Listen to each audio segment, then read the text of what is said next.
Bonjour à toutes et à tous et bienvenue sur corsematin.com pour cet essai moteur du mois d'avril. Nous sommes aujourd'hui sur la commune de Kalkatauge pour tester ce véhicule. C'est le nouveau Kia Sportage, une voiture très importante pour le constructeur sud-coréen puisqu'il en a vendu plus de 6 millions depuis son lancement, dont 100 000 rien qu'en France. Un véhicule qui est aujourd'hui disponible en version thermique et en version hybride et hybride rechargeable, et c'est la version hybride que nous testons aujourd'hui. D'emblée, l'air de famille avec la précédente génération est clairement là, même si des différences importantes sont à noter. On a par exemple ces feux de jour en forme de boomerang qui lui donnent une jolie signature lumineuse. On a cette calandre aussi très imposante qui accentue un petit peu le côté sportif. Et on a enfin sur le capot le nouveau logo de la marque. Les lignes de ce Sportage sont épurées et lui donnent un design sobre.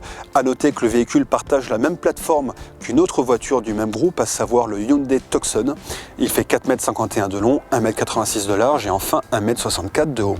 Aujourd'hui, nous testons la finition la plus haut de gamme, à savoir la GT Line Premium, qui apporte quelques changements au design extérieur, comme par exemple ces coques de rétroviseur et ces bas de porte noirs laqués. Et on a sur cette finition un ion électrique que je peux enclencher avec un petit bouton par exemple sur la télécommande. Donc le volume est de 587 litres et il pourra passer à 1776 litres une fois les sièges arrière baissés, ce qui place le véhicule dans la moyenne haute du secteur.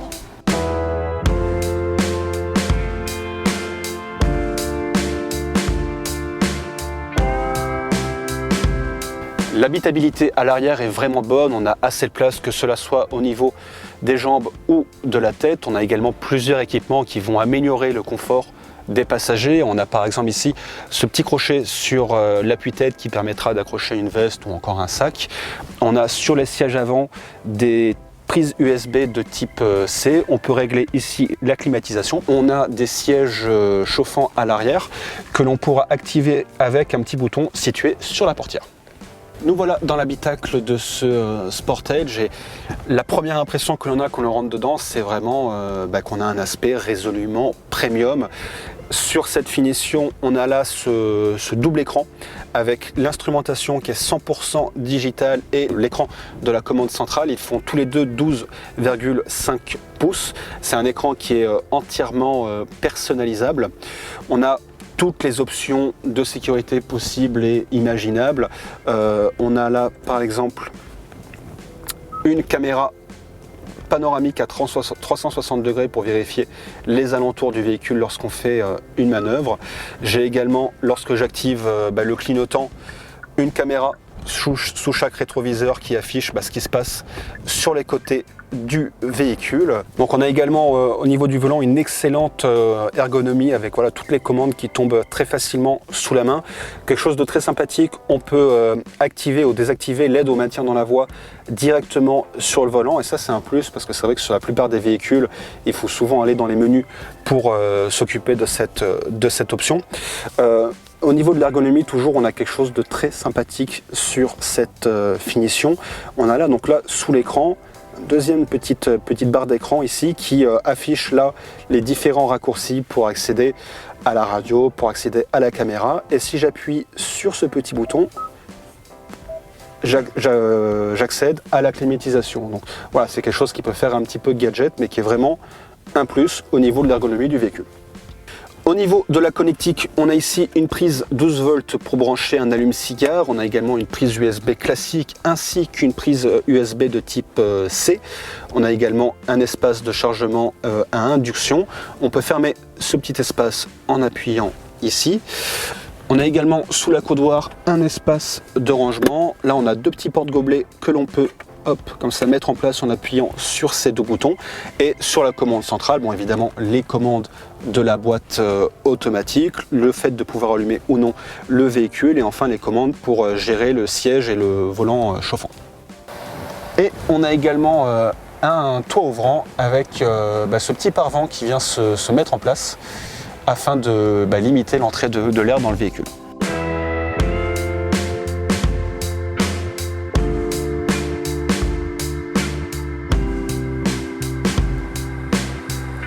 Et nous voilà au volant de ce Kia Sportage. Donc déjà il y a une chose que l'on peut dire et qui est vraiment appréciable, c'est qu'on a une excellente visibilité vers l'avant comme vers l'arrière. On a également des sièges qui sont très confortables, une suspension qui est peut-être un petit peu ferme, mais c'est vraiment rien de bien méchant.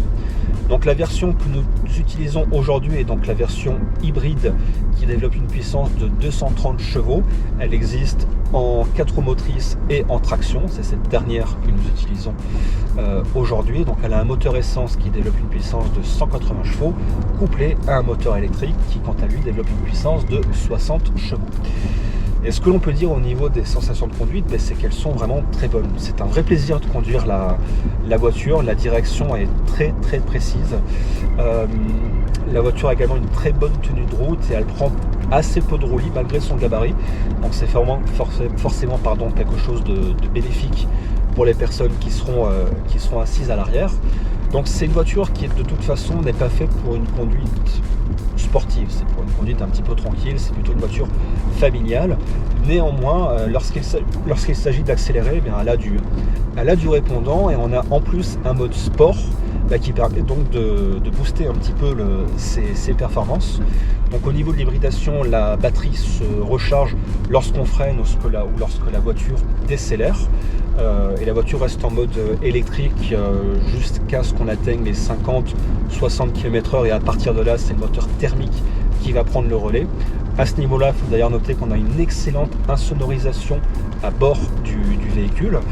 Et au niveau de la consommation, alors ça c'est des données du constructeur qui annonce entre 5,5 et 6 litres au 100 en cycle mixte. Nous, de l'utilisation qu'on a pu en faire, qui était sur le réseau secondaire, et on s'est, j'avoue, un petit peu amusé à accélérer avec la voiture, on est plutôt entre 8 et 10 litres au 100. Donc voilà, ça reste quand même relativement raisonnable. Et on a également sur la voiture une boîte automatique à 6 rapports qui se montre vraiment très efficace puisqu'elle enchaîne parfaitement les vitesses. Au final, ce nouveau Sportage ne fait que confirmer la montée en gamme du constructeur Kia. On a particulièrement apprécié son design ainsi que ses nombreux équipements à l'intérieur. Qui plus est, sur cette définition GT Line, on a vraiment affaire à un véhicule qui est premium. De plus, son comportement sur la route est vraiment très agréable. Il offre un vrai confort, mais également une conduite sportive lorsque le besoin s'en fait sentir. Au niveau des tarifs, la version donc en entrée de gamme, qui est équipée d'un moteur essence de 150 chevaux, est proposée au prix de 29 990 €. La version que nous avons utilisée aujourd'hui, qui est, je le rappelle, avec une motorisation hybride de 230 chevaux en 2 roues motrices, elle est quant à elle proposée au prix de 44 490 €. Et c'est la fin de cet essai moteur, merci à vous de l'avoir regardé. Vous pouvez retrouver la version complète dans le supplément moteur de Corse Matin. Quant à nous, nous aurons plaisir de vous retrouver le mois prochain pour un nouveau numéro.